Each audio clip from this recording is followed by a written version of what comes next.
नमस्कार, आप देख रहे हैं न्यूज 18 बिहार झारखंड में हूं आपके साथ रुचिका राज। रूसी राष्ट्रपति व्लादिमीर पुतिन का प्रधानमंत्री नरेंद्र मोदी ने स्वागत किया है। दरअसल आपको बता दें कि रूसी राष्ट्रपति व्लादिमीर पुतिन इन दिनों भारत में हैं और वो भारत में प्रधानमंत्री नरेंद्र मोदी के साथ अलग अलग जगहों पर जा रहे हैं, भ्रमण कर रहे हैं। ऐसे में कई सारी तस्वीरें भी सामने आई जो कि चर्चा का विषय बनी हुई है। दरअसल जब प्रधानमंत्री नरेंद्र मोदी रूसी राष्ट्रपति पुतिन को रिसीव करने के लिए पहुंचे, वो भी सुर्खियां बन गई। और ये खबर सिर्फ भारत के लिए ही सुर्खियां नहीं है, बल्कि अमेरिकी मीडिया के लिए भी ये सुर्खियां हैं। दरअसल अमेरिकी विश्लेषकों के अनुसार पुतिन के लिए मोदी का कूटनीतिक सरप्राइज और पुतिन का अपनी कार छोड़कर के मोदी की कार में सफर करना ये प्रदर्शित ये करता है कि भारत रूस पर भरोसा बनाए हुए है और अमेरिका के साथ टैरिफ तनाव के बावजूद अपनी रणनीतिक स्वायत्तता से पीछे हटने को तैयार नहीं है। पश्चिमी प्रेस ने यह भी कहा है कि भारत ये दिखा रहा है कि वो किसी बाहरी दबाव, धुरी या गुट से प्रभावित हुए बिना अपनी विदेश नीति और राष्ट्रीय हितों के आधार पर स्वतंत्र निर्णय लेने की क्षमता रखता है। साथ ही सार्वजनिक संकेत भी देने में सक्षम है। रूसी मीडिया ने भी ये कहा है कि पीएम मोदी का एयरपोर्ट आना राष्ट्रपति पुतिन के लिए अप्रत्याशित सम्मान रहा। ये पुतिन के साथ मोदी के विशेष संबंधों का संकेत है। रूसी मीडिया ये भी बताते हैं कि भारत ने वैश्विक दबावों के बीच स्पष्ट कर दिया है कि रूस उनके रणनीतिक मानचित्र में आज भी केंद्रीय साझेदार है। पुतिन जब भी विदेश यात्रा करते हैं तो आमतौर पर अपनी सुरक्षा सुविधाओं वाली कार में ही सफर करते हैं और इस बार उन्होंने ये प्रोटोकॉल भी तोड़ते हुए प्रधानमंत्री नरेंद्र मोदी की कार में बैठ करके पीएम आवास तक की सफर को तय किया।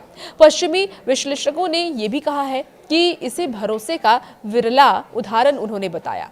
ये कदम न केवल व्यक्तिगत समीपता का प्रतीक है, बल्कि ये संकेत भी है कि पुतिन भारत को विश्व भू राजनीति में अपने भरोसेमंद स्तंभ के रूप में देखते हैं।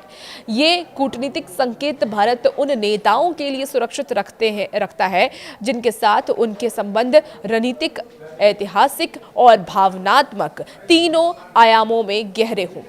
आपको बता दें कि पश्चिमी मीडिया का यह भी कहना है कि भारत और अमेरिका के बीच टैरिफ, ट्रेड बैलेंस और तकनीकी निर्यात प्रतिबंधों को लेकर के हाल में कड़वाहट बढ़ी है। ऐसे समय में पुतिन का आगमन और मोदी का व्यक्तिगत स्वागत भारत की बहुध्रुवीय विदेश नीति का स्पष्ट प्रदर्शन है। अमेरिका और यूरोप के रणनीतिक हलकों के अनुसार भारत ने स्पष्ट संदेश ये दिया है कि नई दिल्ली दबाव में ना तो निर्णय लेगी और ना अपने रिश्तों की प्राथमिकताओं को बदलने देगी। देखिए, यूरोप की तरफ से क्या कुछ इस पर प्रतिक्रिया आई है। दरअसल यूरोप ने ये बोला है कि दिल्ली अपने पुराने रुख पर कायम है। बीबीसी ने भी कहा है कि भारत ऊर्जा और रक्षा साझेदारी में रूस को महत्वपूर्ण मान करके चलता रहा है। यूरोपीय विश्लेषकों ने रेखांकित किया है कि सीमित विदेश यात्राएं करने वाले पुतिन का भारत आना विशेष प्राथमिकता का संकेत है। भारत की विदेश नीति का बड़ा संदेश है कि बहुध्रुवीयता पर मजबूत कदम उन्होंने बताया है। भारत रूस के साथ रक्षा, ऊर्जा, स्पेस और न्यूक्लियर सहयोग को मजबूत बनाए हुए है। अब भारत ये चाहता है कि रूस यूक्रेन संघर्ष खत्म हो। दरअसल पूर्व राजनयिक केपी ने ये कहा है कि पीएम नरेंद्र मोदी द्विपक्षीय संबंधों को मजबूत करने के प्रयासों को जारी रखते हुए मौजूदा रूस यूक्रेन संघर्ष पर भारत की स्थिति को स्पष्ट रूप से व्यक्त करेंगे। आपको बता दें कि केपी ने यह भी कहा कि ये पहली यात्रा है और स्वाभाविक रूप से पीएम मोदी ने ये रुख अपनाया है कि ये युद्ध का युग नहीं है। वो राष्ट्रपति पुतिन को ये बतलाएंगे कि भारत इसे कैसे देखता है, क्योंकि भारत ये चाहता है कि यह युद्ध जल्द से जल्द खत्म हो। देखिए, कांग्रेस नेता राहुल गांधी ने भी अब इसको लेकर के आरोप लगा दिया है। दरअसल राहुल गांधी ने सरकार को घेरना शुरू किया है। राहुल गांधी ने कहा है कि सरकार अपनी असुरक्षा के कारण विदेशी मेहमानों को नेता प्रतिपक्ष से नहीं मिलने देती। लोकसभा में नेता प्रतिपक्ष राहुल गांधी ने यह कहा कि ये परंपरा है कि विदेशी मेहमान नेता प्रतिपक्ष से मिलते हैं, लेकिन प्रधानमंत्री नरेंद्र मोदी और विदेश मंत्रालय इस नियम का पालन नहीं कर रहे हैं। राहुल गांधी ने संसद भवन परिसर में मीडिया से ये कहा कि अटल बिहारी वाजपेयी और मनमोहन सिंह के समय भी ये परंपरा निभाई जाती रही। आजकल जब विदेशी मेहमान आते हैं और जब मैं विदेश जाता हूं तो सरकार उन्हें नेता प्रतिपक्ष से ना मिलने की सलाह देती है और ये सरकार की नीति है। दरअसल भाजपा ने अब राहुल गांधी के बयानों को सरासर झूठ बता दिया है। बीजेपी की तरफ से क्या कुछ कहा गया, चलिए आपको वो भी बताते हैं।